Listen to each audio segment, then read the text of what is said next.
What's up, beautiful people? This is your girl, Chris, coming through with another podcast situation. I hope all is well in your world. I wanted to do a quick update on Bishop Lamar Whitehead for my followers, but there's an attorney on YouTube. Her name is Pam Esquire.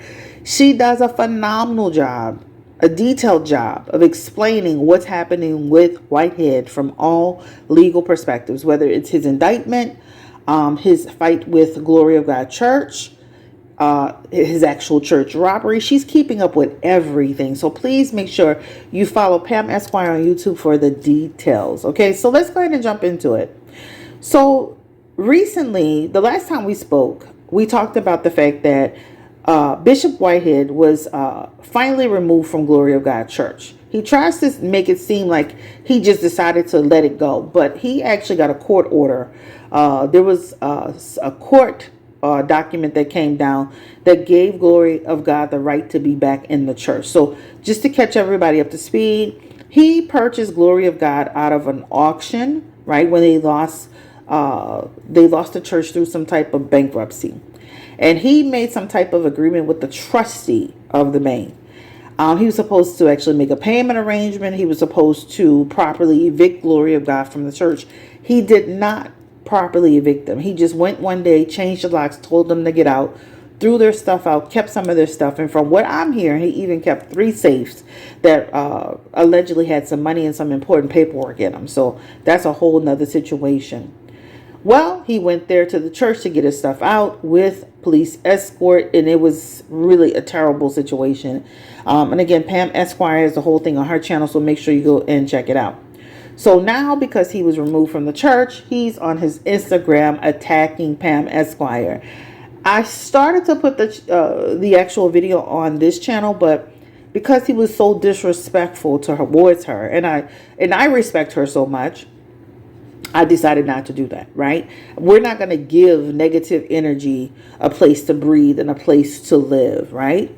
So I decided against it. But if you want to go see his attack, and he may have pulled it down off Facebook by now, he was doing a lot of name calling and disrespect and posting pictures of her husband. It was really disrespectful and it was unnecessary, right? And he calls himself a man of God, which he is not. And his followers, who are quite delusional, to sit there and see so many women and even older women amen and applaud what he was doing, it was actually really disturbing. So anyway, I just wanted to give a quick update to where we are with him. He is still out of the church for now. And he claims he has paperwork showing that he is the rightful owner. But I heard that paperwork may be even faulty, just like he was falsifying those bank statements allegedly. So we'll see how that goes. So let's talk about where he is right now. So he's out of the church. He did church services at his home where he did a whole rant session. I know Glory of God just filed a $5 million lawsuit against him for improper eviction and distress. As I said with Glory of God, if you go back to the reading where we did that, one card pull on Glory of God, I felt like they were going to be able to gain access to the church. But I have been very consistent and very clear that Glory of God needs to do their part, because there was no reason that he should have had the church in the first place, right? It was in bankruptcy, and this is how he got his hands on it.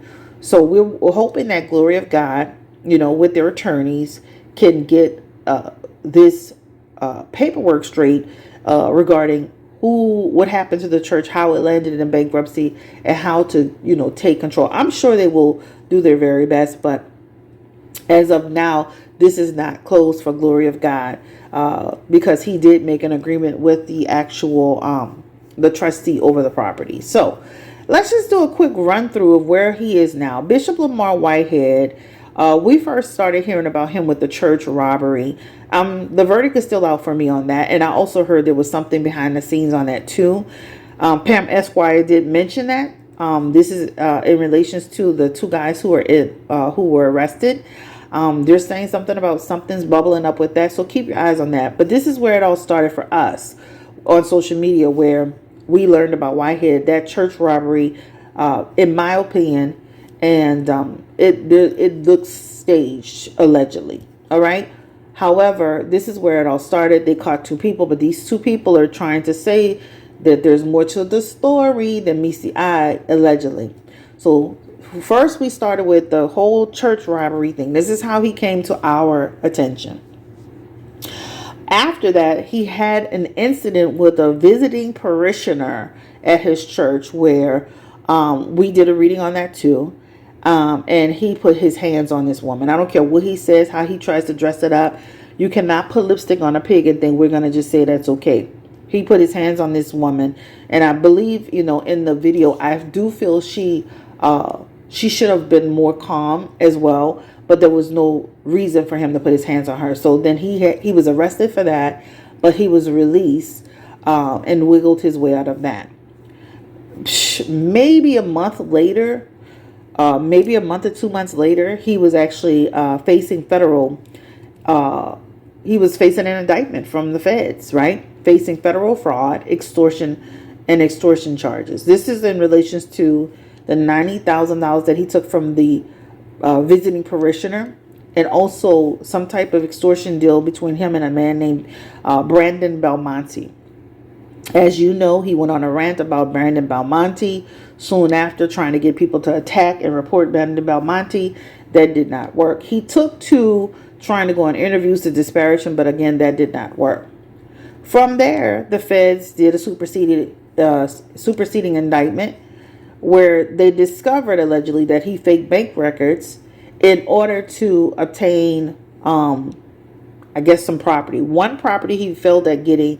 They didn't clarify the second one, but they're claiming that he falsified bank records and made a fake account and some fake paperwork in order to proceed forward with fraud, allegedly.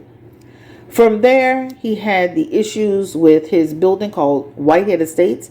This is where he purchased this apartment complex, and this apartment complex had all kind of violation and code restrictions on it, and he wasn't paying the rent. He seems to have a history, if you pay attention to him, of either taking money or borrowing money and never paying it back. This seems to be his MO. So he lost his right to control the apartment complex, which he called Whitehead Estates. Remember, people kept saying, how does he make his money? What does he do? I know he's not making money from the church. So he boldly got on his Instagram and showed everybody Whitehead Estates. Well, this is how I make my money, since y'all want to ask. So he was officially in default with that building and lost control to collect any rent on that building. So he lost that too. His relationship with his wife seems to be in some type of trouble. She hasn't been seen or heard with him since the robbery incident, right? I don't believe they're just 100% over, but I believe they are in trouble. Their marriage is in trouble.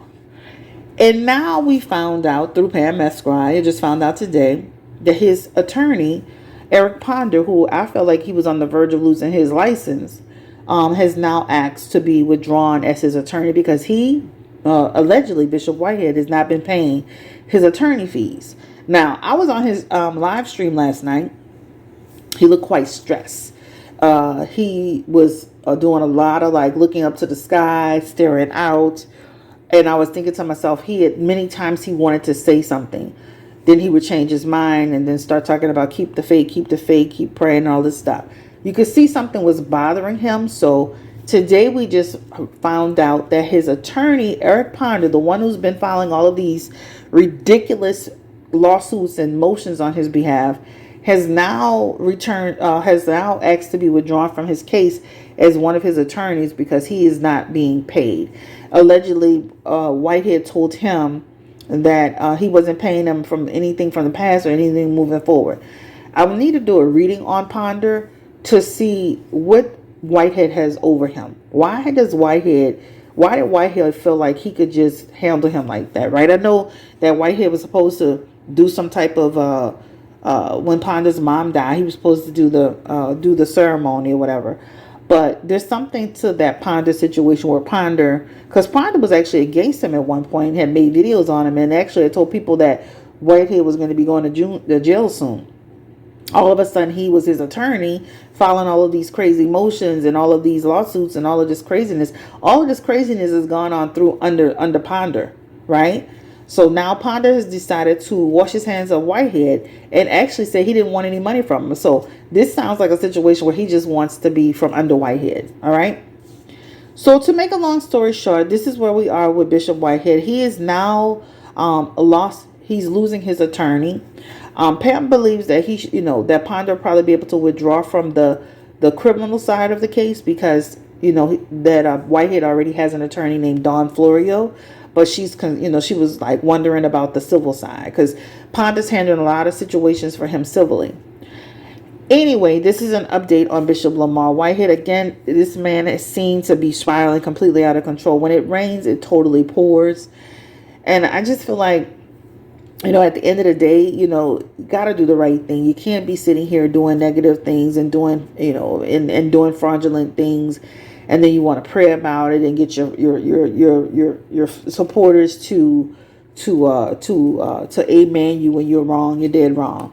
So again, he is facing, he's got this federal indictment that he's facing. He has a superseded indictment for those fake bank records.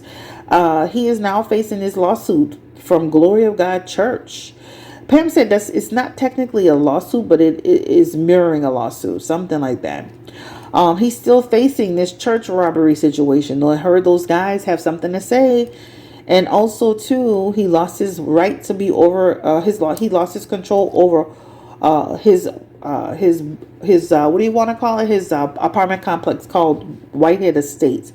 I heard his home is also in default. His wife seems to be not as much in the picture, even though he's trying to say they're still together.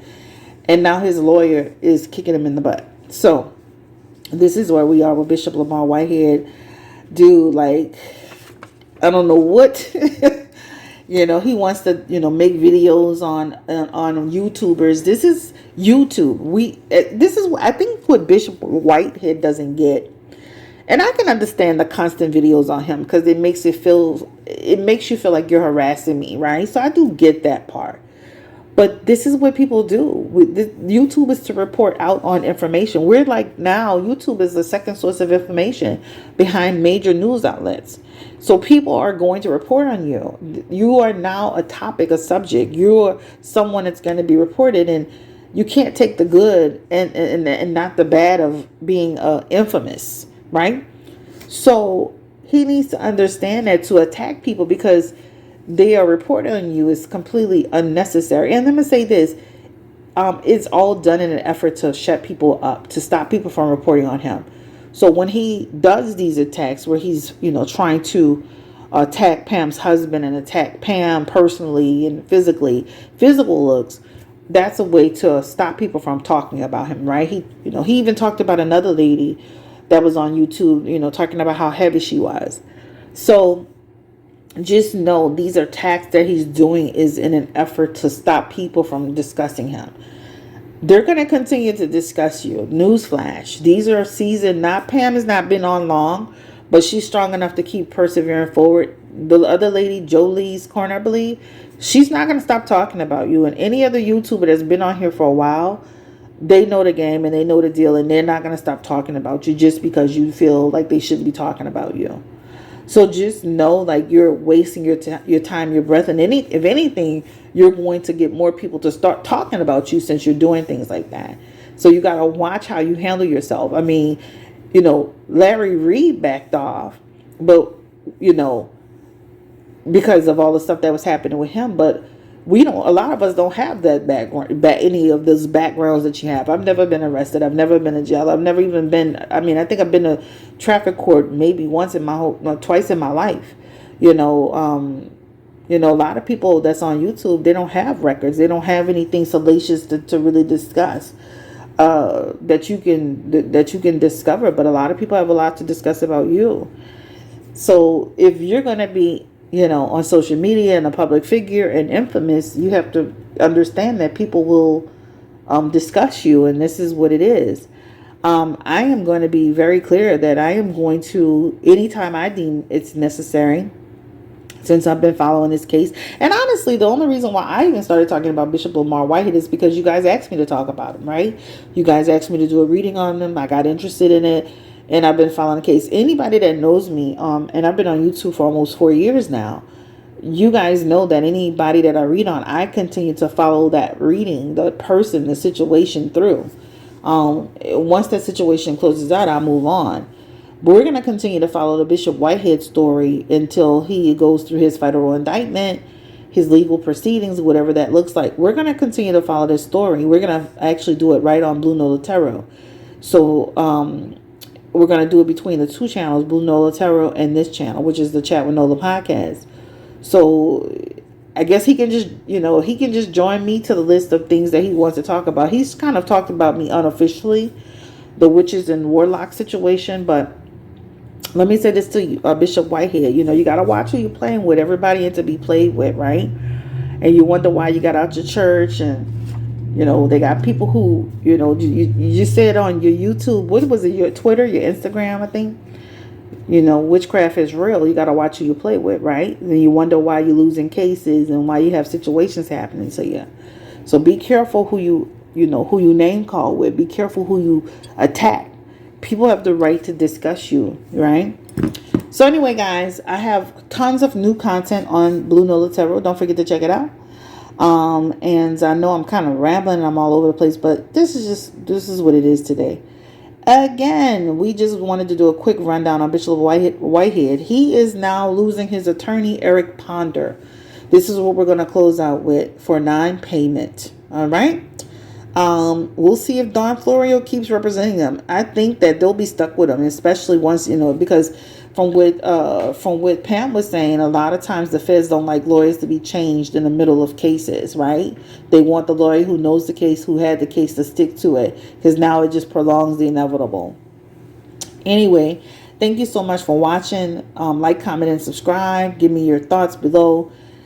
This man is in a whole lot of trouble, and instead of focusing on what's in front of him, he's in a whole lot of unnecessary spats. And I can tell you, being on YouTube, all you're doing is lighting a fire, and that fire will continue to burn on YouTube. YouTube is a whole different beast, a whole different animal. This is why Jaguar Wright got on YouTube, and ever since then she's been kind of caught in the machine of YouTube. And it seems like Bishop Whitehead is getting caught in the machine of YouTube. So, in my opinion, and I just would say to Bishop Whitehead, get on there and do your church sermons. Get on there and do what you need to do, and stay out of stuff, because it's not helping you.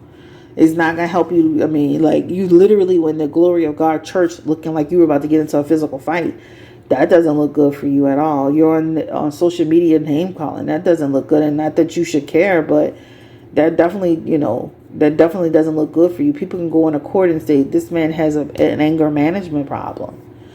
Anyway, guys, thank you for watching. Thank you for listening. Sorry. Have a great day. Stay blessed, encouraged, and empowered. I didn't intend for it to be this long, but I just wanted to talk a little bit about the fact that Bishop Whitehead has now lost control over Glory of God Church temporarily.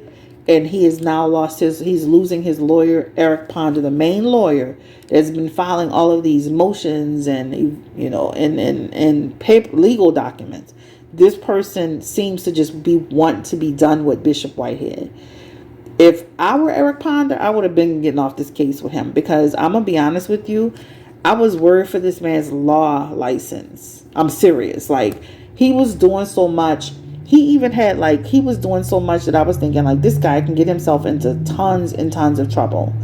So, kudos to him for realizing he was in over his head. Have a great day. Stay blessed, encouraged, and empowered. This is your girl, Chris, with a quick video on Bishop Lamar Whitehead. If I were Whitehead until my trial, my actual court appearance, I would literally just be focusing on my family, building my church, whatever you got going on with Glory of God. Do this amicably, because that whole thing, that did not look good with you kicking the people out. You had no court order to kick those people out the church. Thank you so much. Have a great day. Stay blessed, encouraged, and empowered. Bye-bye.